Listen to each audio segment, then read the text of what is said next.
फरीदाबाद में कांग्रेस संगठन की बैठक का आज दूसरा दिन है। प्रदेश प्रभारी संजय दत्त और राव नरेंद्र सिंह फीडबैक लेंगे। जिला और संगठन स्तर के नेताओं के साथ अहम बैठक होगी। हार के कारणों पर कार्यकर्ताओं ने खुलकर अपनी बात रखी और कई नेताओं पर प्रोटोकॉल तोड़ने और अनदेखी के आरोप लगाए। फीडबैक बैठकों में हंगामे जैसी स्थिति भी सामने आई। रिपोर्ट के आधार पर संगठनात्मक फैसले और कार्रवाई की जाएगी, ये भी कहा प्रदेश अध्यक्ष राव नरेंद्र सिंह। मेरे साथ फरीदाबाद से हमारे ब्यूरो हेड देवेंद्र कौशिक जी जुड़ चुके हैं इस खबर पर।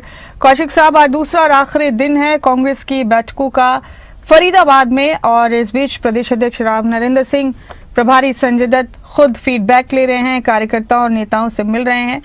हमने ये भी देखा कि बल्लभगढ़ से किस तरह की तस्वीरें कल सामने आई।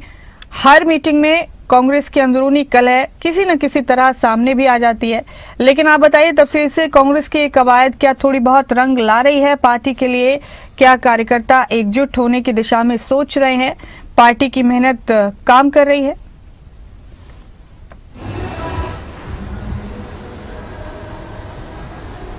बिल्कुल ममता जी, देखिए जैसा कि आपने जिक्र किया कि क्या ये जो कवायद हो रही है क्या रंग ला रही है। खासतौर से अगर बात करें तो जो आला नेता हैं उनकी नज़र में तो निश्चित तौर से ये जो बैठकों का दौर है उसके बाद में कहीं ना कहीं एकजुटता का परिचय देने की उनकी तरफ से बात की जा रही है। लेकिन अगर ज़मीनी स्तर पर कार्यकर्ताओं की बात करें तो ममता जी, कार्यकर्ता अभी भी इन बैठकों में फीडबैक देने के साथ साथ में अपनी भड़ास भी निकालने का काम कर रहे हैं। और जो चूँकि 2 दिन का ये कार्यक्रम कांग्रेस प्रदेश प्रभारी सतीश चंद और जो संजय दत्त और इनके साथ साथ में जो प्रदेश के अध्यक्ष हैं राव नरेंद्र सिंह, वो फरीदाबाद में हैं। कल लंबी मैराथन बैठक अलग अलग विधानसभाओं के बीच में हुई। 6 विधानसभा फरीदाबाद की, ओल्ड फरीदाबाद, बड़खल, NIT, तिगाम, बल्लभगढ़ और पथला विधानसभा के अलग अलग कार्यकर्ताओं और नेताओं को वक्त दिया गया था, और करीब एक जो विधानसभा थी उसके कार्यकर्ताओं को करीब 1.5 घंटे का वक्त दिया गया था। और ऐसे में 1.5 घंटे में जो तमाम कार्यकर्ता और नेता पहुंचे थे उन्होंने अपनी अपनी भड़ास भी आला नेताओं के सामने निकाली है। चाहे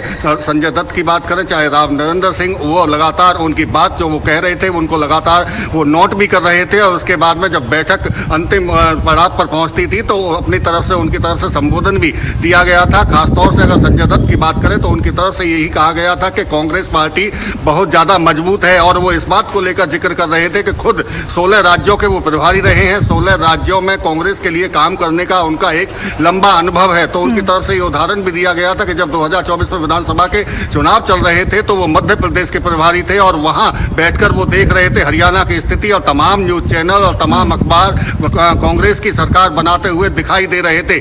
लेकिन इसके बावजूद भी हार कैसे हुई, जीत में से भी हार हुई, इसके पीछे की वजह क्या है उन्हें जानने के लिए ही वो कार्यकर्ताओं के बीच में पहुंचे। उन्होंने कार्यकर्ताओं के बीच में ये भी बात कही, उनकी तरफ से ये कहा गया कि वो चाहते तो दिल्ली में बैठकर या चंडीगढ़ में बैठकर एक होटल के रूम से भी आदेश और निर्देश कार्यकर्ताओं को दे सकते थे, लेकिन वो नहीं चाहते। वो कार्यकर्ताओं के बीच में उनकी तरफ से वो पहुंच रहे हैं। और आप देखते हैं कि ये कितनी कंसिस्टेंट होती है कांग्रेस की ये मेहनत। क्या ये सिलसिला यूं ही जारी रहेगा या फिर हमेशा की तरह ब्रेक लग जाएगा कांग्रेस की इस कंसिस्टेंसी में? बहुत शुक्रिया आपका कौशिक साहब, आप जुड़े मेरे साथ इस खबर पर। बहुत